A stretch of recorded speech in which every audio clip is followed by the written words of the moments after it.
عدالتی حکم کے باوجود 1,44,000 بجلی کا بل ٹھیک نہ کرنے پر شہری نے لیسکو حکام کے خلاف توہین عدالت کی درخواست لاہور ہائی کورٹ میں دائر کر دی۔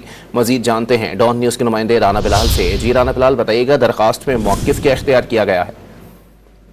لیسکو نے 126 یونٹس کا 1,44,000 بجلی کا بل شہری کو بھیجا تھا اور شہری نے بل درست کرانے کے لیے لاہور ہائی کورٹ سے رجوع کیا تھا۔ لاہور ہائی کورٹ نے 3 دن میں چیف ایگزیکٹو آفیسر لیسکو کو یہ بل درست کرنے کا حکم دیا تھا، لیکن 4 ماہ کا عرصہ گزرنے کے باوجود عدالتی حکم پر عمل درآمد نہیں کیا گیا، اس بل کو درست نہیں کیا گیا، جس پر اب شہری کی جانب سے رانا سکندر ایڈوکیٹ کے ذریعے لاہور ہائی کورٹ میں ایک توہین عدالت کی درخواست دائر کی گئی ہے، جس میں یہ کہا گیا ہے کہ عدالتی حکم کے باوجود بل کو درست نہیں کیا گیا اور یہ توہین عدالت کے مترادف ہے اور یہ قابل دست اندازی جرم بھی ہے۔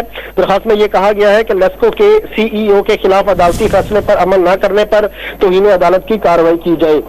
یہ 4 ماہ پہلے شہری نے درخواست دائر کی تھی اور یہ کہا تھا کہ لیسکو نے 126 یونٹ کا اسے تقریباً 1.5 لاکھ کے قریب بل بھیج دیا ہے۔ عدالت نے بل درست کرنے کا حکم دیا تھا، لیکن اس کے باوجود بل درست نہیں کیا گیا، لہٰذا چیف ایگزیکٹو آفیسر کے خلاف توہین عدالت کی کارروائی کی جائے۔ یہ درخواست دائر ہو چکی ہے جس پر کل سماعت کا امکان ہے۔ بہت شکریہ رانا بلال۔